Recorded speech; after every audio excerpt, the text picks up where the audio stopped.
Hello everyone, start करते हैं आज के वीडियो को। और आज के वीडियो में हम बात करने वाले हैं भारत की करेंसी के बारे में। आपने यहाँ देखा होगा कि 2 दिसंबर के दिन हमारी करेंसी अमेरिकन डॉलर के मुकाबले 90 रुपीस तक पहुँच गई थी। मतलब $1 की जो वैल्यू है वो 90 रुपीस हो गई थी। पिछले अगर कई सालों का रिकॉर्ड देखा जाए तो लगभग 10 रुपए का डिप्रिसिएशन होने में भारत की करेंसी को लगभग 4 से 5 साल लगते थे।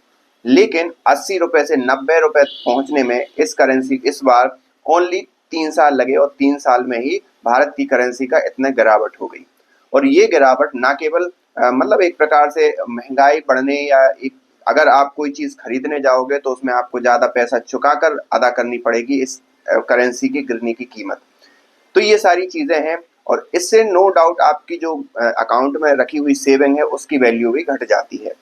तो ये एक पैमाना है एक प्रकार से इंटरनेशनल मार्केट से और इंडियन मार्केट को कंपेयर करने का।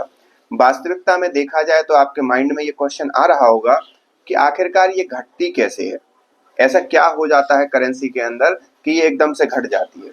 तो ये डिमांड एंड सप्लाई का गेम है।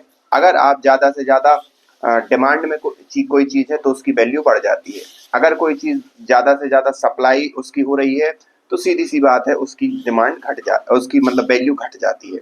तो अभी हाल ही में रुपी की जो सप्लाई है वो ज़्यादा हो रही है और इसके सबसे बड़े रीज़न है कि भारत जो है वो ज़्यादा से ज़्यादा गोल्ड परचेज कर रहा है और जब गोल्ड परचेज कर रहा है तो उसमें क्या कर रहा है, डॉलर बेच रहा है। तो भारत का मुद्रा भंडार ज़्यादा से ज़्यादा गोल्ड में जा रहा है। दूसरा, जो विदेशी निवेशक भारत में इन्वेस्ट करके रखे थे उन्हें लग रहा है कि भारत का मार्केट बहुत हाइप पर है और वो क्या कर रहे हैं, अपना पैसा निकाल रहे हैं। और जब वो अपना पैसा निकाल रहे हैं तो भारत से डॉलर ले रहे हैं और भारत को रुपए दे रहे हैं। तो भारत के जो रुपए हैं उसकी कीमत कम हो रही है और डॉलर की कीमत बढ़ रही है। और इसी प्रकार से भारत का जो रुपए है वो क्या हो रहा है, वो डिप्रिसिएशन हो रहा है, वो घट रहा है। और उसके अलग अलग कारण हमें निकल कर सामने आ रहे हैं।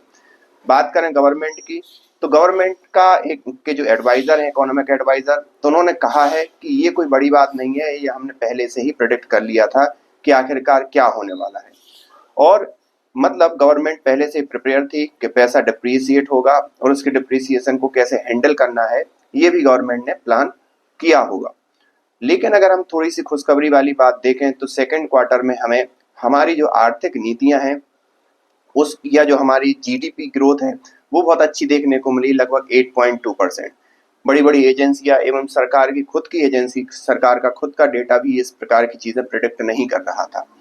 तो ये ट्रंप के जो टैरिफ लगाए गए उसके बाद का डेटा है जो कि एक पॉजिटिव है। अब आगे इकोनॉमी कैसे बढ़ेगी, क्या होगा, ये तो देखना अब बाकी है और आगे आने वाला समय ही बताएगा। लेकिन हाल ही में गवर्नमेंट फुल्ली मतलब एक स्थिर मोड में है कि उसे क्या करना है और क्या नहीं करना है। इस बारे में आपके क्या विचार हैं, आप हमें कमेंट करके बता सकते हैं। मिलते हैं नेक्स्ट वीडियो में, तब तक के लिए थैंक यू।